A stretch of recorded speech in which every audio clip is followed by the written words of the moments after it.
আসসালামু আলাইকুম। এখন শুনবেন সংবাদ শিরোনাম। হবিগঞ্জে বিল দখলকে কেন্দ্র করে দুপক্ষের তুমুল সংঘর্ষ। নরসিংদীতে আধিপত্যের লড়াইয়ে প্রাণ গেছে একজনের, নোয়াখালীতে একজনকে পিটিয়ে হত্যা। খালেদা জিয়ার শারীরিক অবস্থা অপরিবর্তিত, চিকিৎসার তত্ত্বাবধানে আবারও হাসপাতালে পুত্রবধূ জুবাইদা রহমান।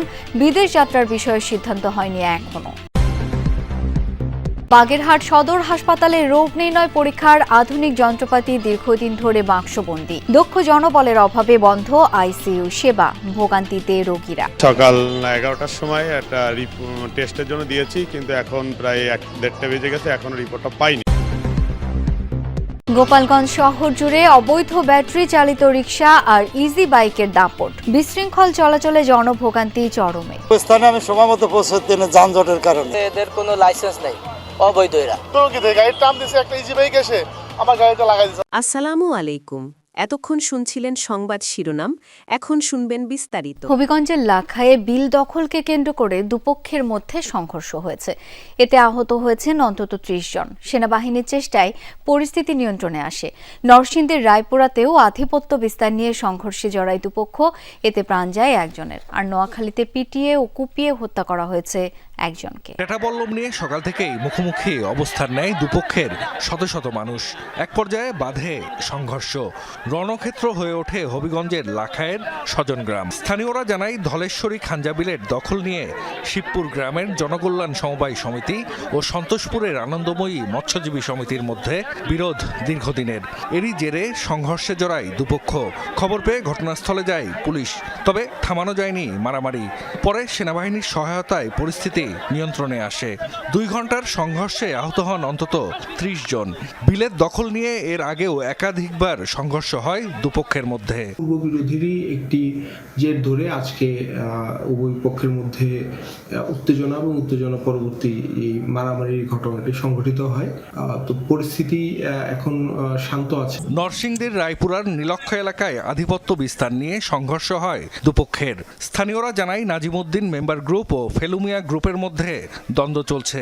সকালে ফেলুমিয়ার মেয়ের জামাতা প্রবাসী মামুন মিয়ার সাথে বাগবিতণ্ডা হয় প্রতিপক্ষের। এক পর্যায়ে বাধে সংঘর্ষ। গুলিবিদ্ধ হয়ে নিহত হন মামুন। আহত 10 জনের মধ্যে 2 জনকে ঢাকা মেডিকেলে ভর্তি করা হয়েছে। এলাকায় মোতায়েন করা হয়েছে অতিরিক্ত পুলিশ। ফোন দিয়েছে, খবর ফোন পাইয়া সদর হাসপাতালে আসছি, আইসা তো দেখি মারা হয়ে গেছে। মারা গেছে উনি আমার বড় ভাই, আর যিনি ঝগড়া লাগছে উনি আমার ছোট ভাই। তারা দীর্ঘদিনের মধ্যেই তাদের আধিপত্য বিস্তারকে নিয়ে চাপা দ্বন্দ্ব ছিল। এটা অনেক আগেও ছিল, দীর্ঘদিন বন্ধ ছিল। আজকে এটি হঠাৎ করে আবার দেখা দিয়েছে। আমরা এখানে পুলিশ মোতায়েন আরো বাড়াচ্ছি, যে আরো যেন কোনো ধরনের এখানে গ্যাঞ্জাম না হয়।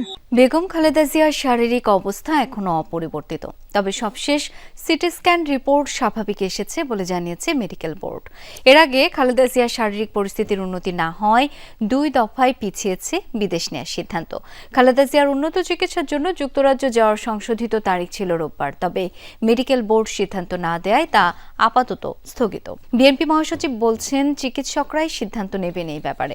আপাতত এভার কেয়ার হাসপাতালে চিকিৎসকদের নিবিড় পর্যবেক্ষণে রয়েছেন বিএনপি চেয়ারপারসন, আর তার চিকিৎসার এই কর্মযোগ্য তত্ত্বাবধান করছেন দলের ভারপ্রাপ্ত চেয়ারম্যান তারেক রহমানের স্ত্রী ডাক্তার জুবাইদা রহমান। এদিকে টাঙ্গাইলে বিএনপি চেয়ারপারসন খালেদা জিয়ার রোগ মুক্তি ও দীর্ঘায়ু কামনায় দোয়া মাহফিল অনুষ্ঠিত হয়েছে। দুপুরে শহরের পৌর উদ্যানে জেলা বিএনপি সাধারণ সম্পাদক অ্যাডভোকেট ফরহাদ ইকবালের উদ্যোগে দোয়া মাহফিলের আয়োজন করা হয়।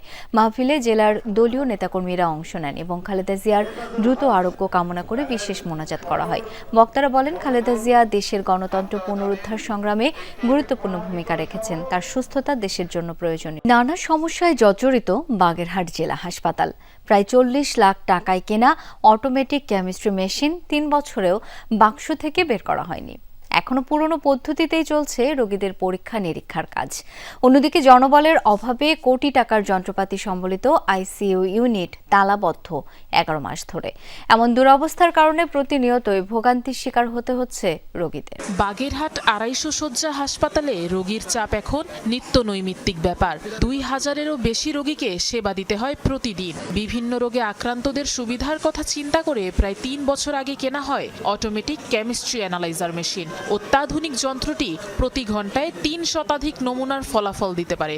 বায়োকেমিস্ট্রি, হরমোন সহ অর্ধ শতাধিক পরীক্ষা নিরীক্ষা করা যায় নির্ভুলভাবে। কিন্তু প্রায় 40 লাখ টাকা খরচ করে কেনা এই যন্ত্র এখনো বাক্সবন্দী। হাসপাতালের কাজ চলছে সেমি অটোমেটিক মেশিন দিয়ে। এতে ঘন্টার পর ঘন্টা রিপোর্টের জন্য অপেক্ষা করতে হচ্ছে রোগী ও স্বজনদের। দুর্ভোগ পোহাতে হয় প্যাথোলজি বিভাগের কর্মীদেরও।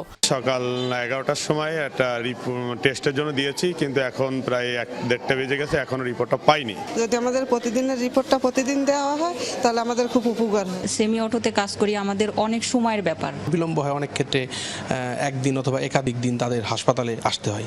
এখানেই শেষ নয়, কোটি টাকার যন্ত্র আছে হাসপাতালের আইসিইউতে, কিন্তু গত 11 মাস ধরে সেগুলোও পড়ে আছে অব্যবহৃত অবস্থায়। অথচ হাসপাতালে আইসিইউ সেবা চালু হয়েছে 2021 সালে। উপকূলীয় জেলায় 20 লাখ মানুষের ভরসা স্থল জেলা হাসপাতাল, অথচ মুমূর্ষু কোনো রোগী ভর্তি হলে পায় না আইসিইউ সেবা। সংশ্লিষ্টরা জানান, চালু থাকা অবস্থায় প্রতিদিনই রোগী থাকতো আইসিইউতে। বর্তমানে শুধু দক্ষ জনবলের অভাবে ফাঁকা পড়ে থাকছে আইসিইউ ইউনিট।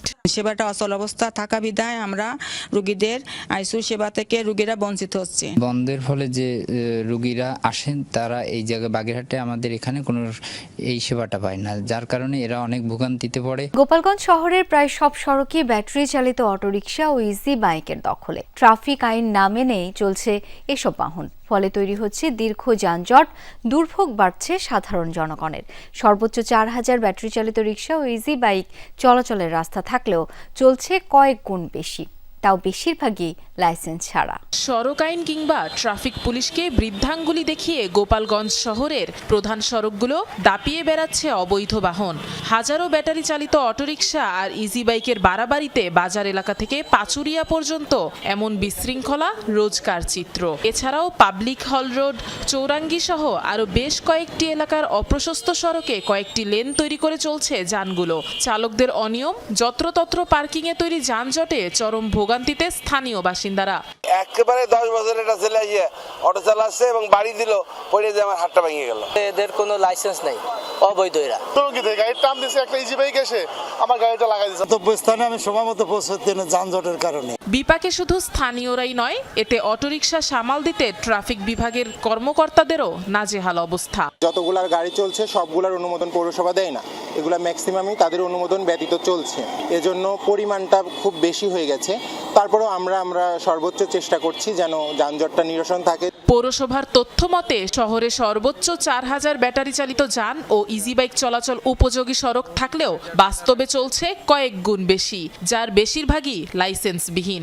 গাড়ির বৈধতা নিয়ে প্রশ্ন করা হলে ভিন্ন ভিন্ন অজুহাত চালকদের। ড্রাইভারের লাইসেন্স নাই থাকলে ভালো, আর না থাকলে আমাদের উপলক্ষে যদি ধরে তাহলে আমাদের জরিমানা দেওয়া লাগে। কেউ কিছু বলে না, গরিব মানুষ রিক্সা চালাই খায়, এই কারণে বলে না। শুনি যে গাড়ি উঠে দেবে,